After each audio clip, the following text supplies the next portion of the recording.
resulta.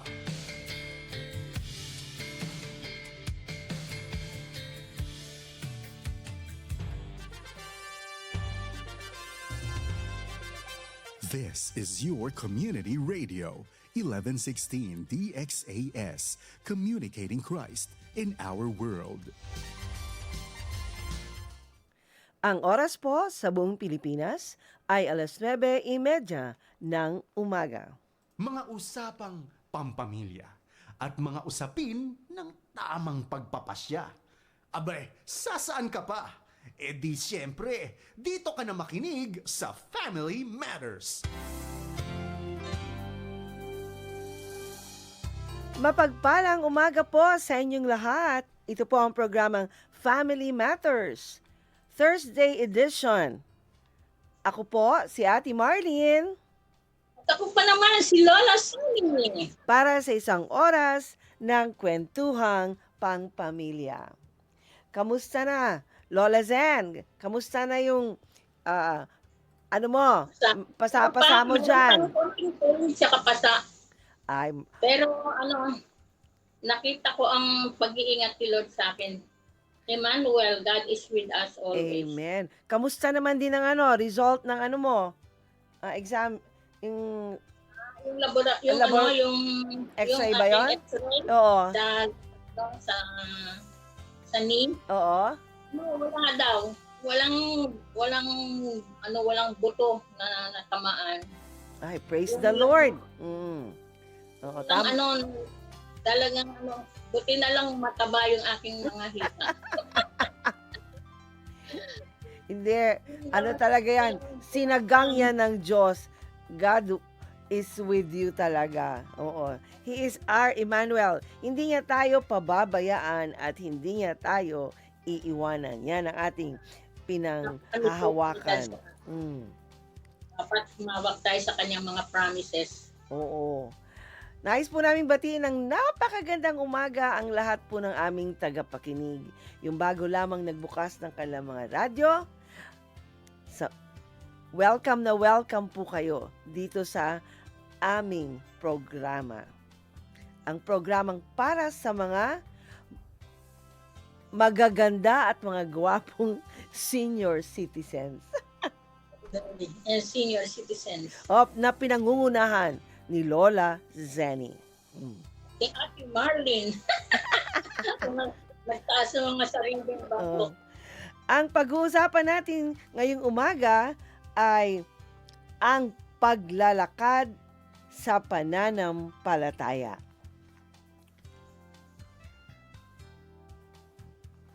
Sali po kayo sa ating kwentuhan. Mag-text sa 0916-296-6625. Pwede din mag-comment sa ating FB page na 1116 DXS, your community radio. Ang bibigyan po nating tuon sa ating talakayan ngayon sa paksang ang paglalakad sa pananampalataya ay ang pananampalatayang higit sa nakikita. Yan. Napakagandang yan, ha? Dapat nating bigyang diin sa pang-araw-araw nating buhay. Ano ang una nating punto dito, Lola Zen? Paglalakad sa paniniwala, hindi sa paningin. Yan. Dito sa ikalawang Korinto, 5:7, sapagkat kami lumalakad sa pamamagitan ng pananampalataya, hindi sa pamamagitan ng paningin. Ikalawang Korinto 5:7. Yan ang sinasabi sa English, di ba, no?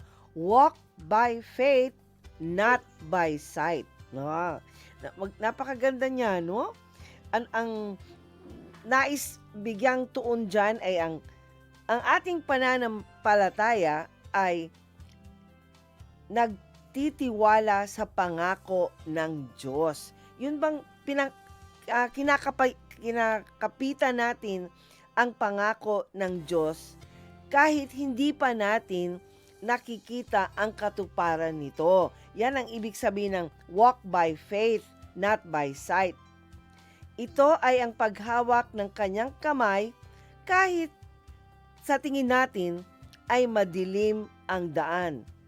Pag yan ay nagawa natin, di ba, Lola Sen, na isasagawa mo talaga yung walk by faith.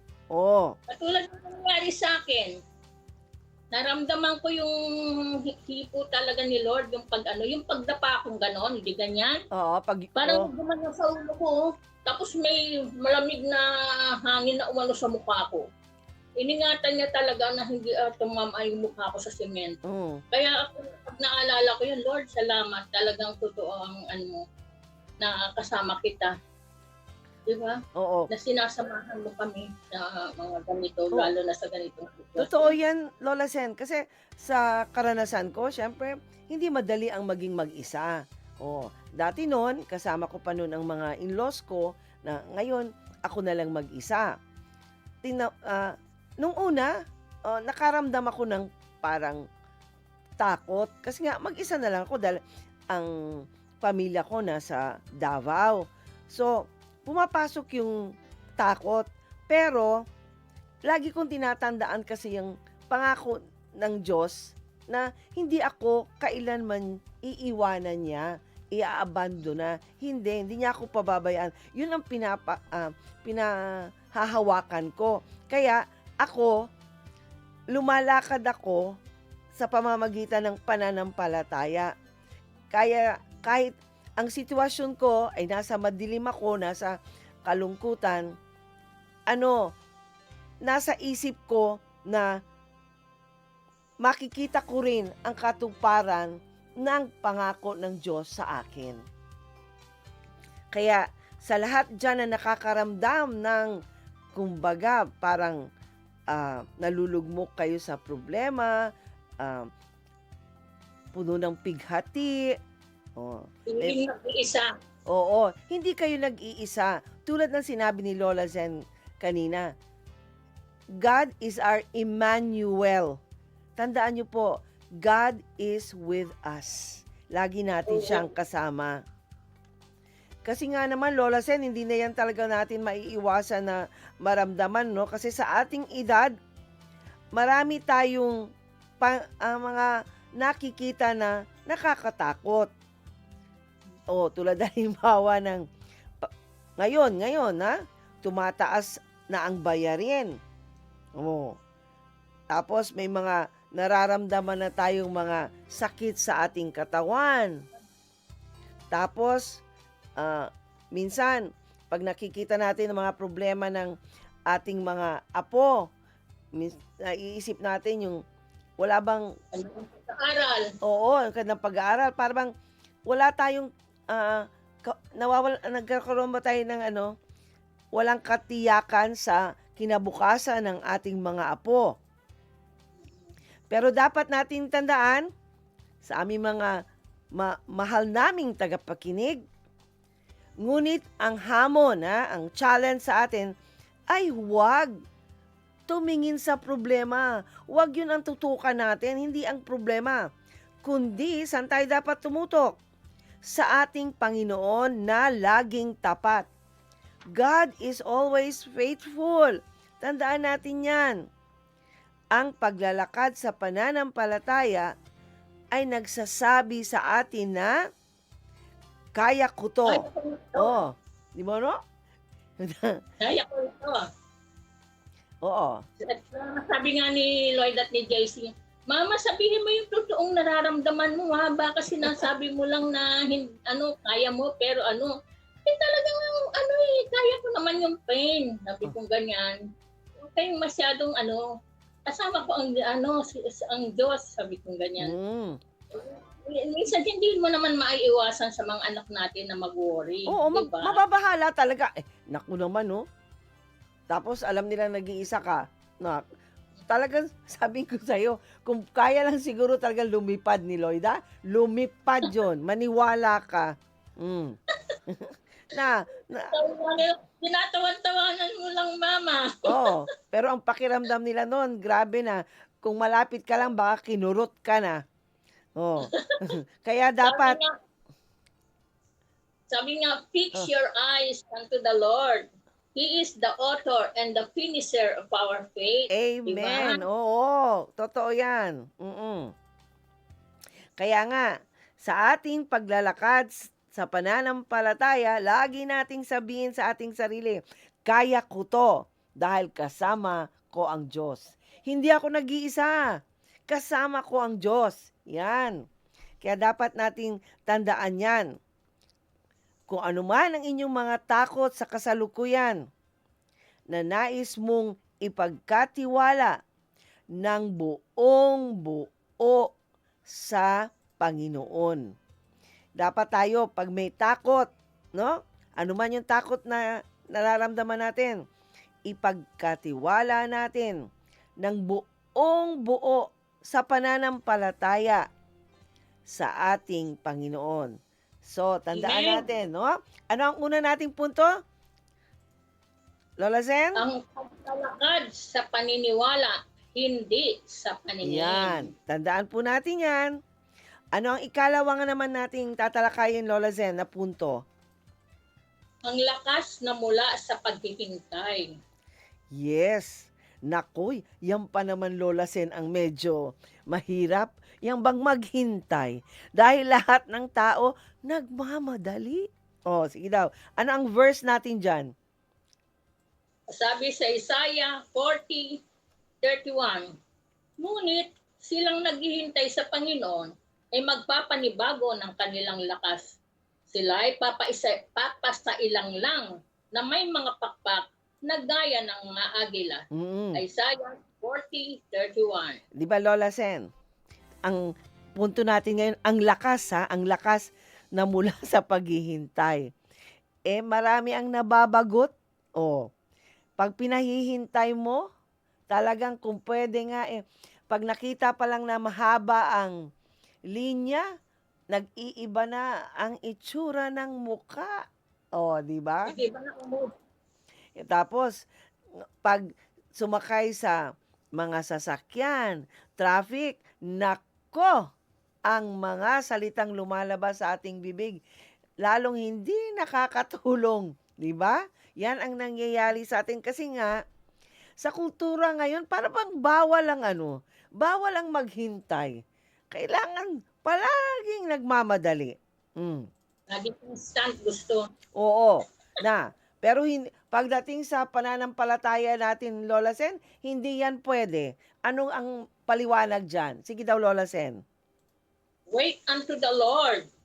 Ang paglalakad sa pananampalataya ay nangangailangan ng pasensya. Yan, sinabi mo pa. Paghihintay ay hindi paghinto, kundi paghahanda ng puso habang nagtitiwala sa plano ng Diyos. Yan ang dapat nating tandaan. Sa paghihintay, talagang kaakibat niyan ang pasensya. Habaan talaga natin ang pisi ng ating pasensya. Ikaw, Lola Sen, pasensyosa ka ba? Talaga. Daanin mo na lang sa at saka magkanta-kanta ka. Diba? Oo. Habang nagdano ka, kumanta ka ng papuri sa Panginoon, maya-maya, hindi mo na malayan, tinawag na yung number mo.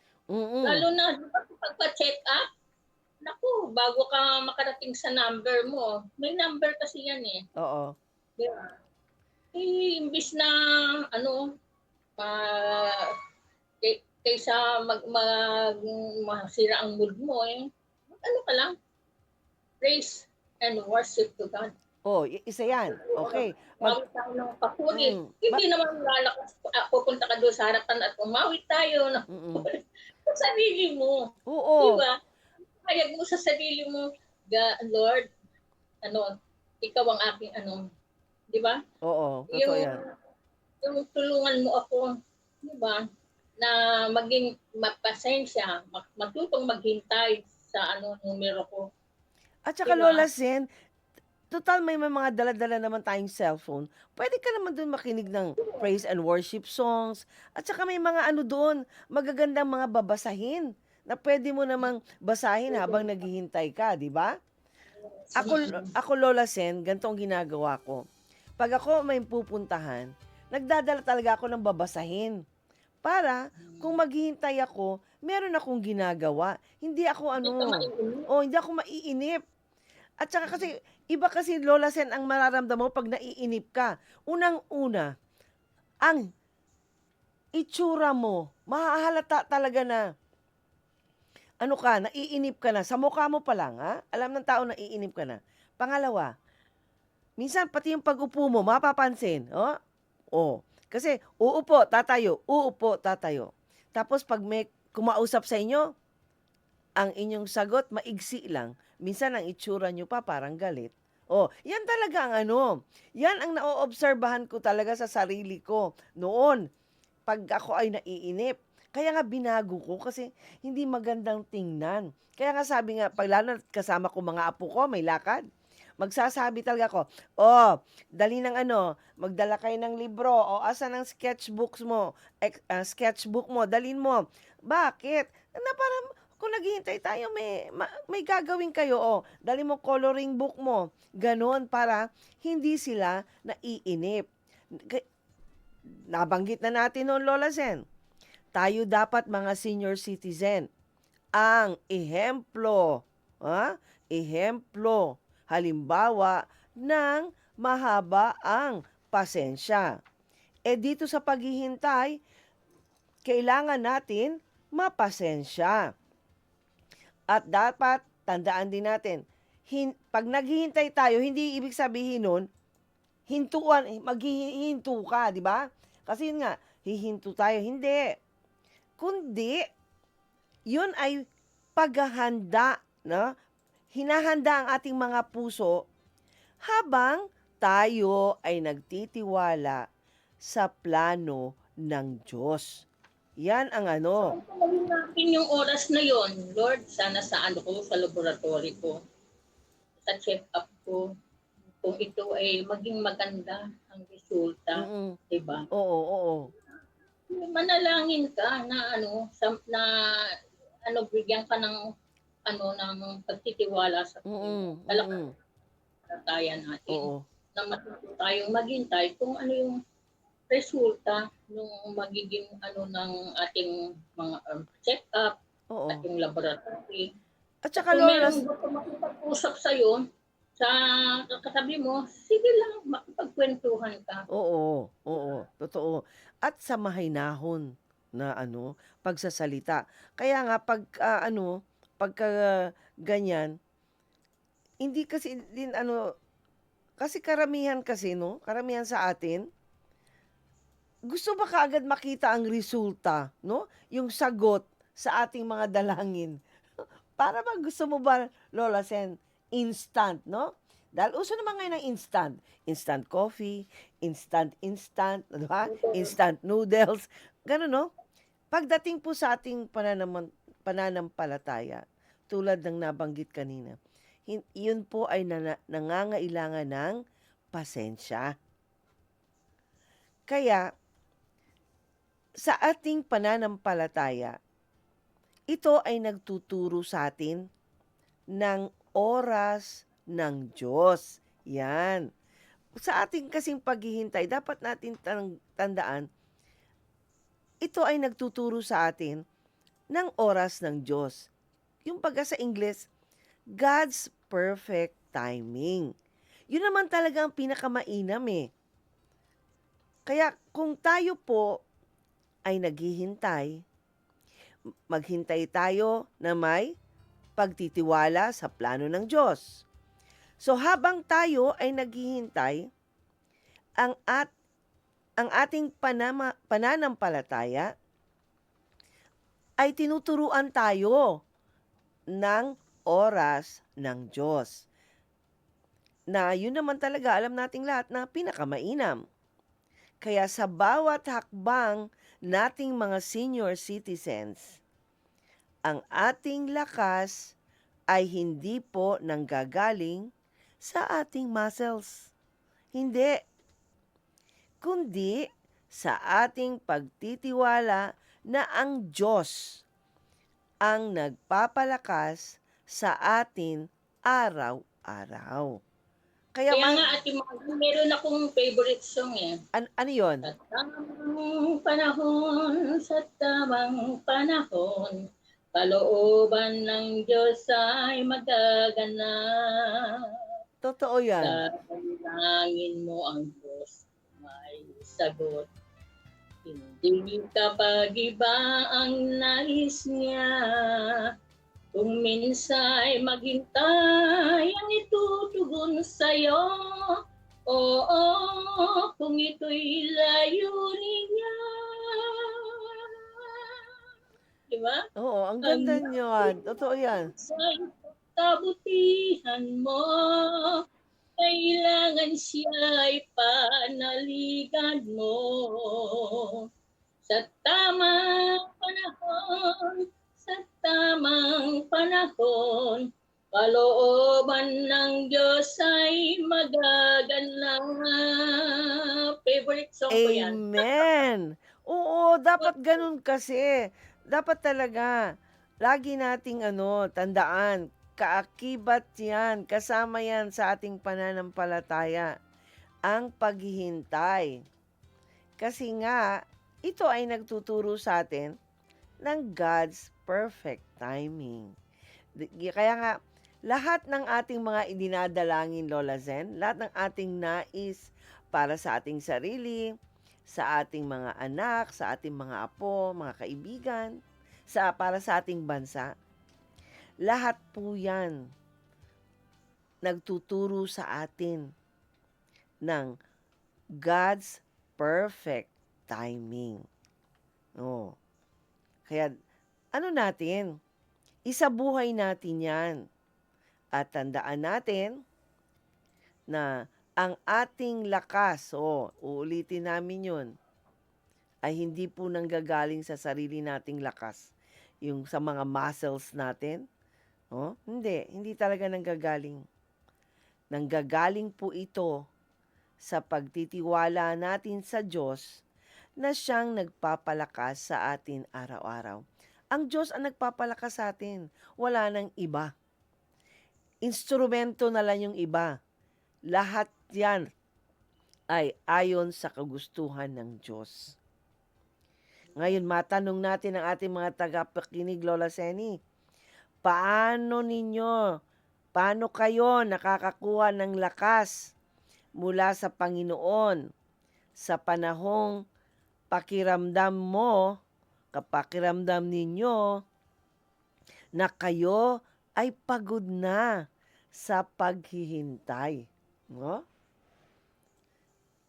Paano nyo?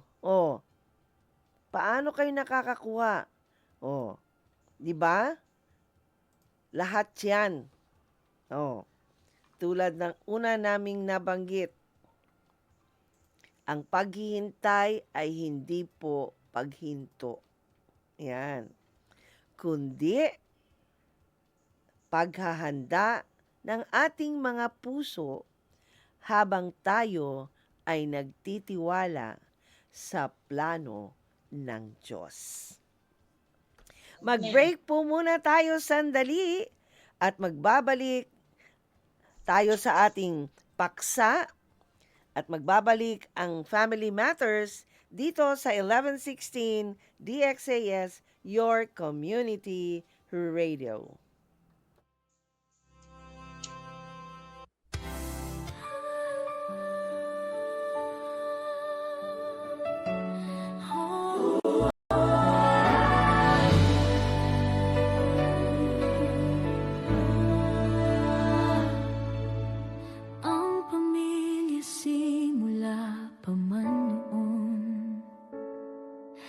Ang Diyos ang nagbuo at nagdisenyo. Sadyang kay ganda at mahalagang pundasyon, tayo ay bahagi ng dakila niyang plano.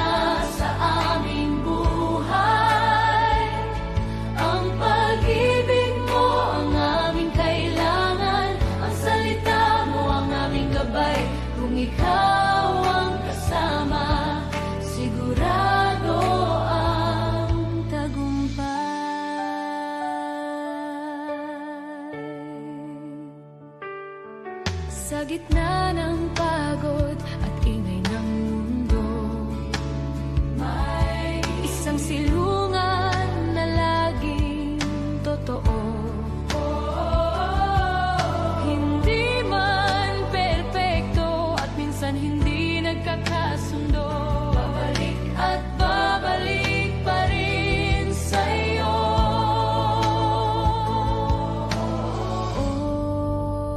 Oh, pamilya, tayo ay manalangin. Panginoon, maghari ka sa aming tahanan. Panginoon, ikaw ang manguna sa aming buhay. Ang pag-ibig mo ang aming kailangan. Ang salita mo ang aming gabay. Kung ikaw ang kasama, sigurado ang tagumpay. Bawat ama, ina't anak, bawat mag-asawa, lolo at lola, Panginoon, sa iyo namin inaalay.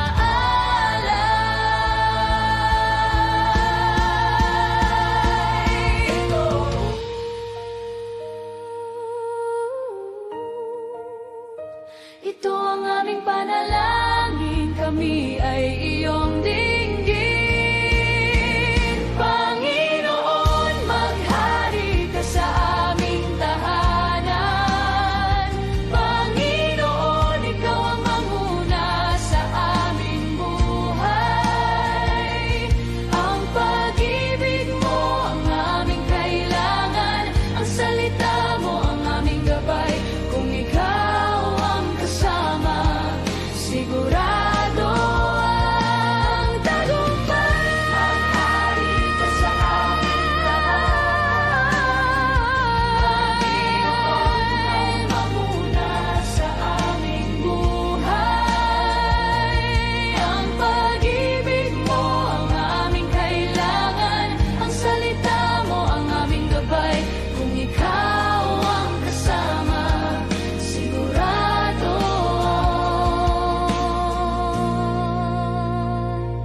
tagumpay. Panginoon, maghari ka sa bawat pamilya. Panginoon, maghari ka sa aming pamilya. Panginoon, maghari ka sa aming pamilya.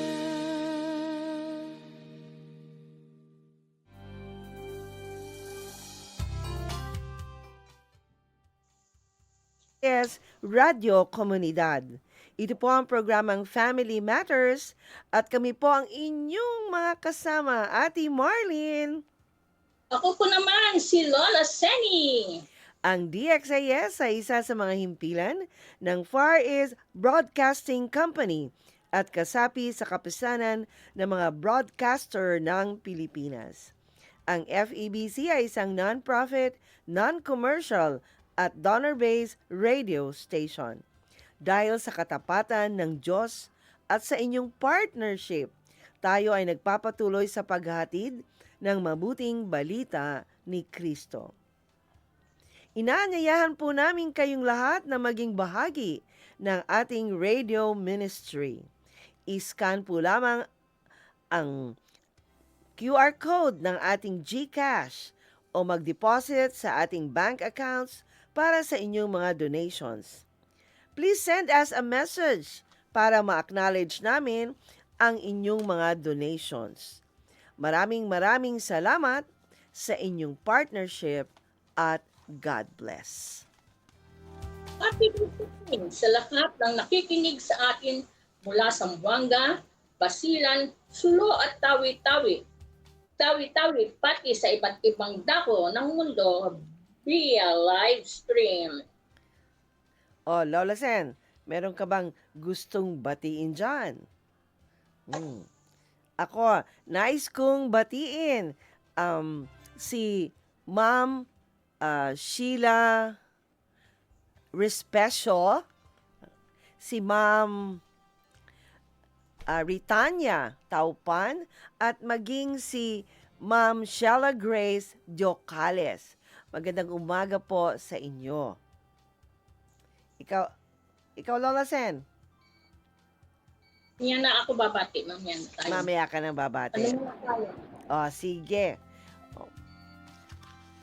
Sa unang bahagi Pero ng... pag-usapan natin yung Oh. ating topic. Oo.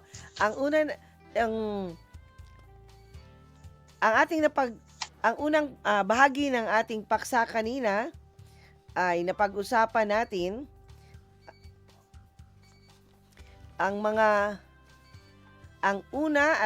banggitin mo Lola Sen, ano yung ating paksa?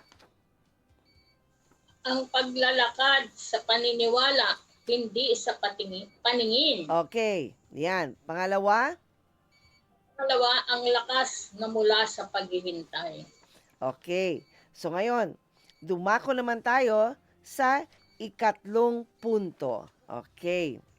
Ano ang ating ikatlong punto, Lola Sen? Ang ikatlong punto natin Mm. ay ang pagtatapos ng may karangalan. Yan. Sabi dito sa ikalawang Timoteo 4:7, nakipaglaban ako ng mabuting pakikipaglaban. Natapos ko na ang aking takbo. Nanatili ako sa pananampalataya. Mm. Ikalawang Timoteo 4:7. Ang ano natin dito, ang focus natin dito ay ang pagpapatuloy sa ating misyon sa kabila ng ating edad. Sa kabila ng ating katandaan. Ang ating paglalakad sa ating pananampalataya ay isang marathon. Isang takbuhan. Parang marathon. Pero hindi takbuhan na napakabilis. Hindi. Hindi sprint ito, Lola. Lola Zen, hindi ito sprint. Yung bang talagang kung tatakbo tayo, pabilisan tayo. Hindi. Marathon siya, pero hindi sprint.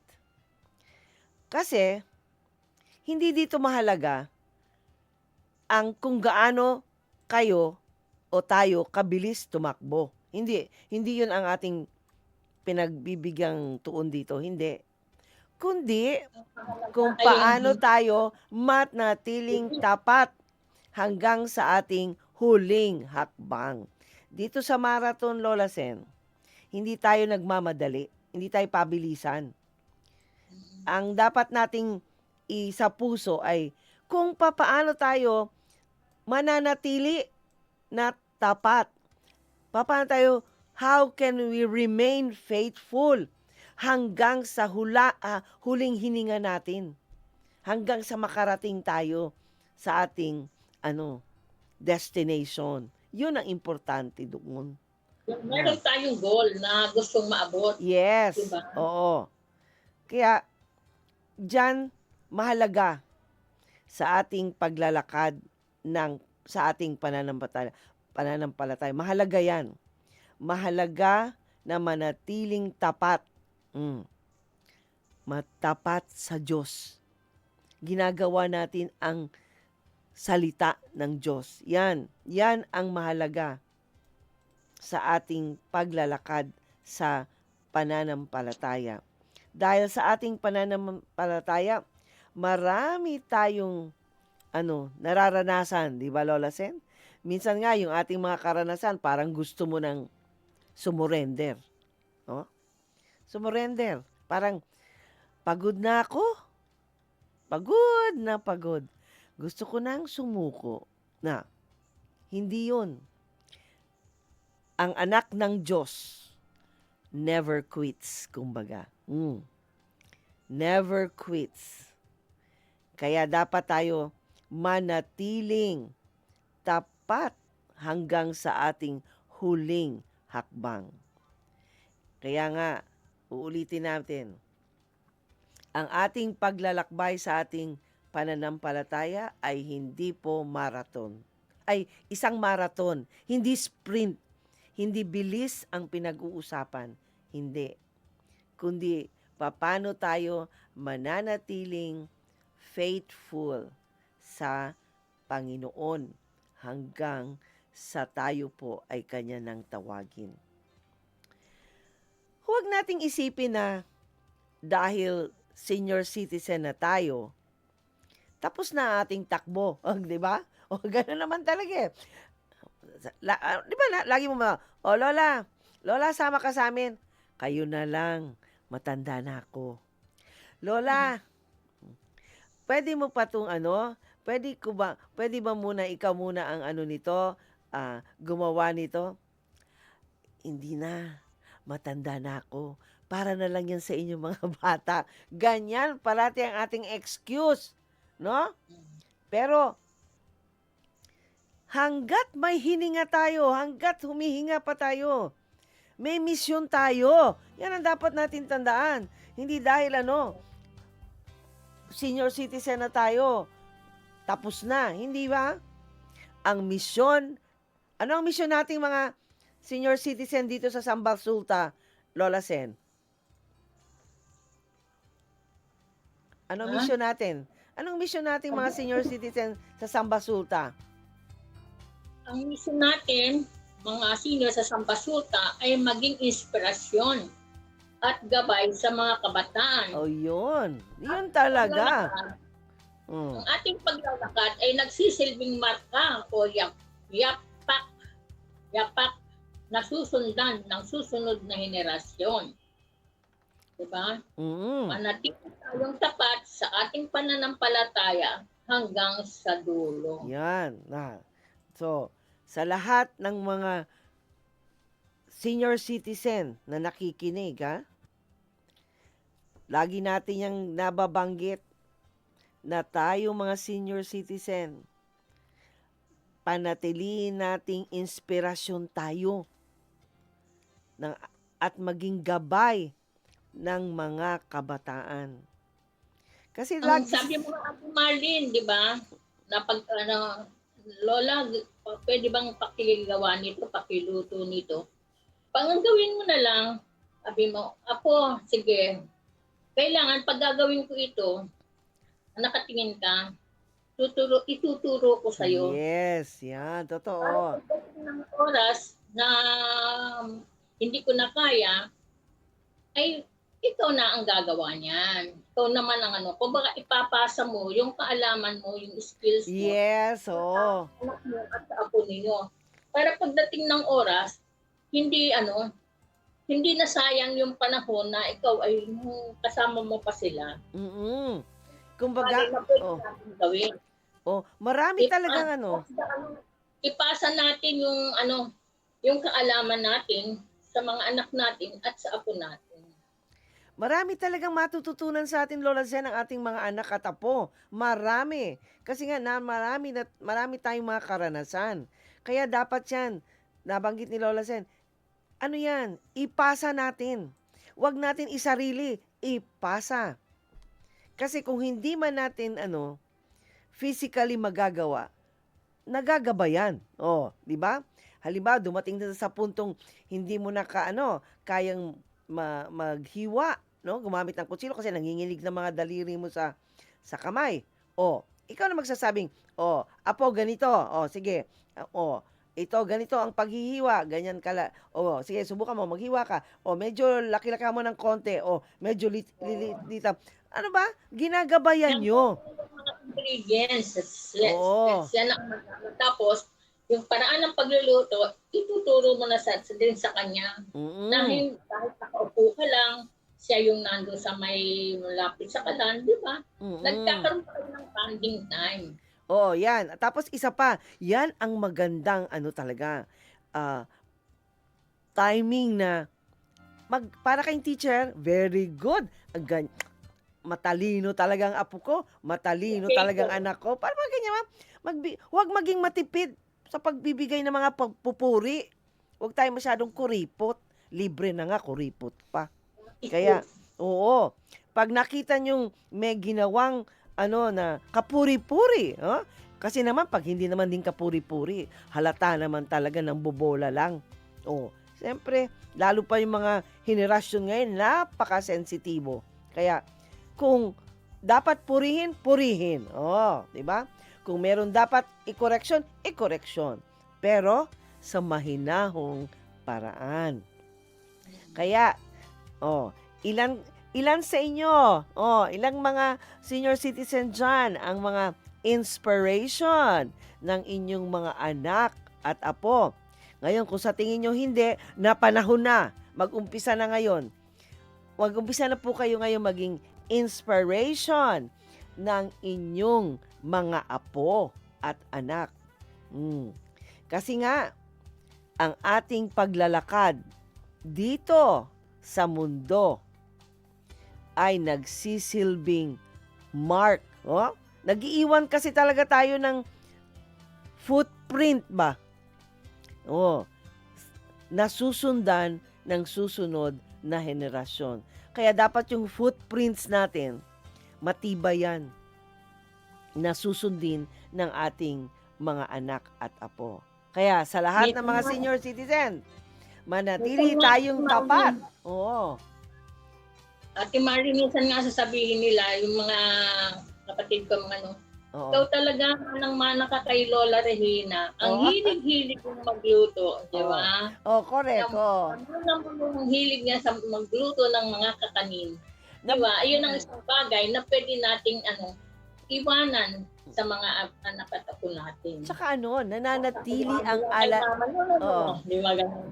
nananatili sa alaala nila, nabubuhay. Parang hindi ka rin nawala. Ganun baga. Yun ang maganda doon.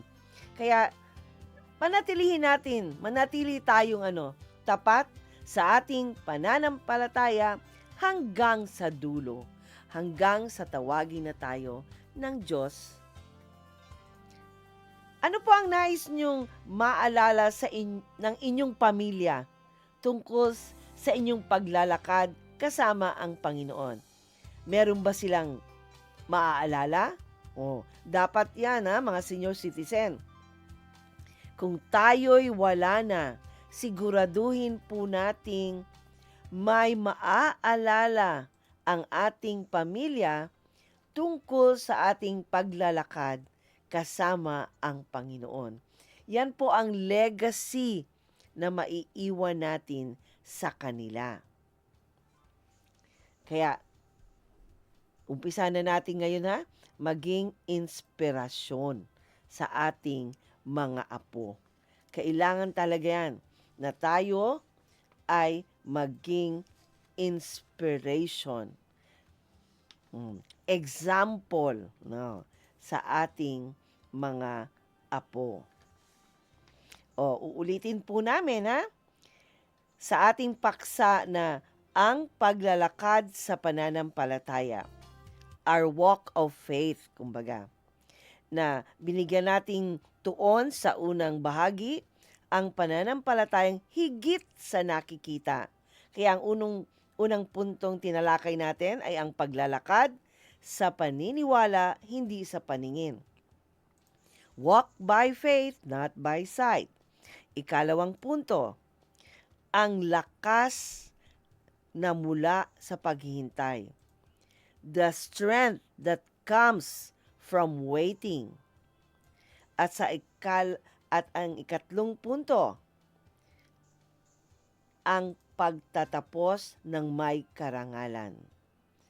Kumbaga, ang pagpapatuloy ng ating misyon sa kabila ng ating edad. Okay. Ano dapat nating gawin, Lola Sen? Dapat anong call to action natin para sa ating mga senior citizens na nakikinig? Sabi dito sa Hebreo, 11:1.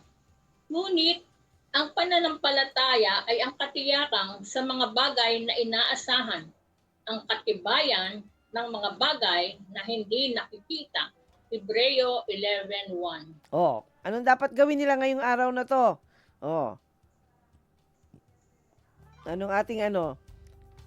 Anong dapat gawin ngayong anong hamon ng paglalakad sa pananampalataya ang dapat gawin ngayon? Dapat ngayon mag-umpisa. Pumili ng isang bagay na matagal mo nang ipinagdarasal. Halimbawa, pagaling ng karamdaman, pagkaayos ng relasyon sa anak o sapat na pananalapi. Sa halip na mag-alala, magpasalamat ka na sa Panginoon na tila ba natanggap mo na ang sagot. Ang pasasalamat bago pa dumating ang himala ay ang pinakamataas na anyo ng paglalakad sa pananampalataya. Oh, kaya dapat sa tuwing tayo'y mananalangin at tayo'y may hinihiling, no? Meron tayong ipinagdarasal. Dapat pagkatapos nun, magpasalamat na tayo kaagad. Kasi pag ginawa natin yun, naipapakita natin doon ang ating pananampalataya kung gaano kalakas. Kasi hindi mo pa natatanggap, nagpasalamat ka na. O, di ba? Kaya, so, ano man ang inyong pinagdarasal, hindi pa sinasagot, di ba? Patuloy pa rin. Oh, patuloy pa rin ang pagdarasal. Kasi di ba, nabanggit natin kanina, ang paghihintay, ay nagpapatibay ng ating pagtitiwala sa plano ng Diyos. Kasi nga, sa kanta nga ni Lola Sen, di ba? Maghintay sa God's perfect timing. Kaya, anuman ang ating ipinagdarasal, huwag natin tutukan yung tagal ng ating paghihintay sa tagal ng ating pagdarasal. Huwag yun ang ating isipin. Huwag tayong mainip. Ipagpatuloy natin ang ating pagdarasal nang may buong pagtitiwala sa Diyos na sa kanyang perfect timing ay ito'y sasagutin. So sa bawat panalangin, anong man ang kahilingan, kasunod dapat nun palagi ay ang pasasalamat. Yes, oo. Karamdaman. Kaya, yan, kailangan natin, yung mga nararamdaman natin, lalo na kung tayo may mga maintenance, medyo short ang budget, ibigay yan sa Panginoon, pagdasal yan. Yun lang naman ang katapat nun. Kasi, pag tayo ay nagdarasal, humihiling, ano man yon, dapat, bago matapos ang pagdarasal, ay magpasalamat na bago pa sagutin ng Diyos ang ating panalangin. Kasi ito ang pinakamataas na anyo ng paglalakad na may pananampalataya sa Diyos.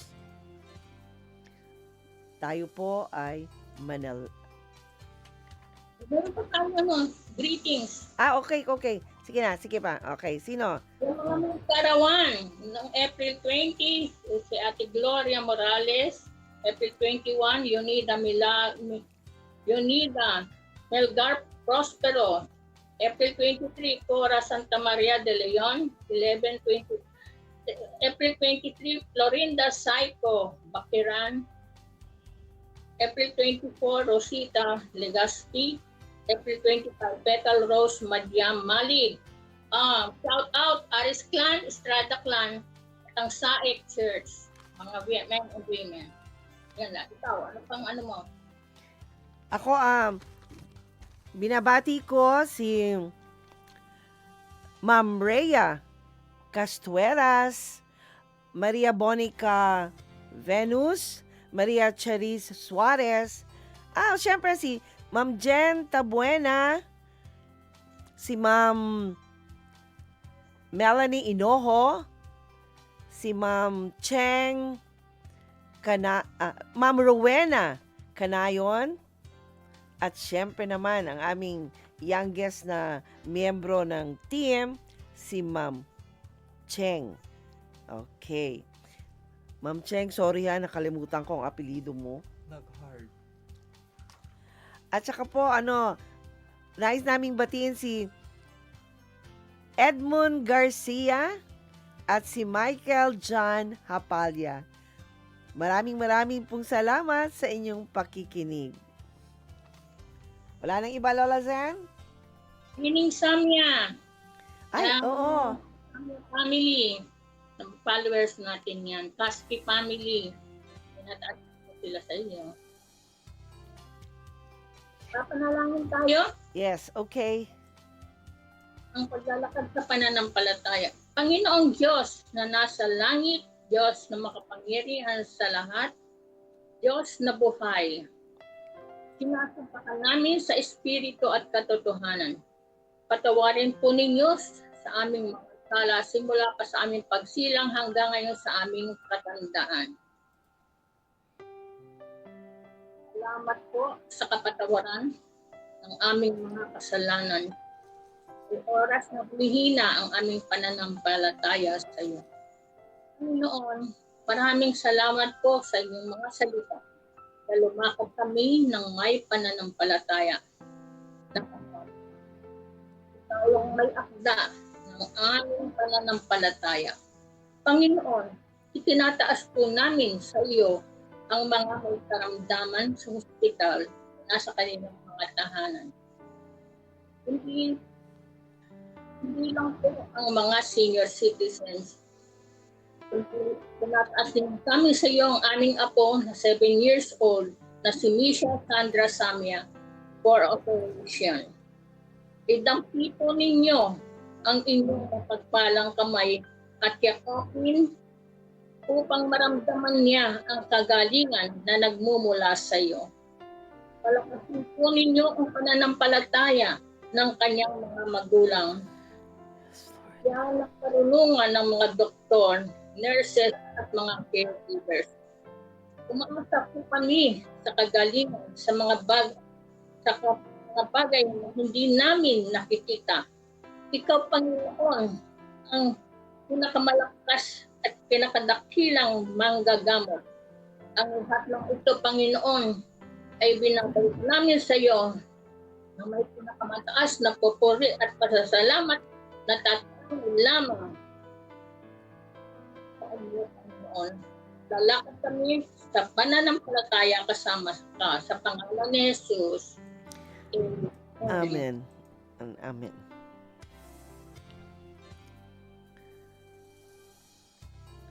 Nais po naming pasalamatan ang aming mga technicians na sina Romel Paulino at Rolando Alfonso. Abangan po ninyo ang susunod na programang Radyo Sin Kauman kasama si Uto Mobin. Lagi po niyong tandaan, tuwing alas 9 ng umaga, Lunes hanggang Sabado, ay mapapakinggan ang Family Matters. Ako po si Ate Marlene. At ako po naman si Lola Seni. Ang Family Matters ay kasama ninyo sa pagtataguyod ng pamilyang Pilipino.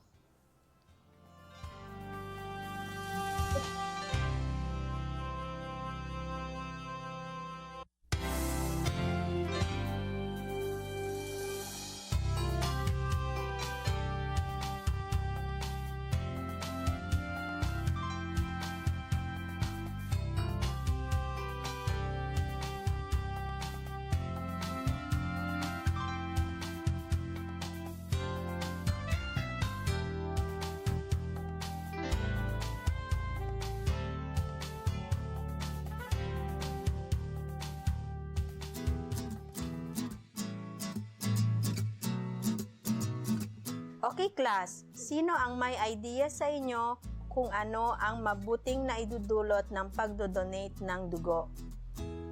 Ma'am, napapanatili nito ang kalusugan ng dugo at puso. Napapaliit nito ang tsansa magkaroon ng cancer. Nakakatulong rin ito upang mabalanse ang iron level sa katawan ng tao. Nakakabawas rin ito sa sobrang calories sa katawan. Nakakapagbigay naman ito ng bagong blood analysis. At higit sa lahat, magiging healthy ka na, makakatulong ka pa sa iba. Magaling! Kaya balang araw lahat kayo ay magdodonate ng dugo, okay? Isang paalala mula sa 1116 DXAS, your community radio.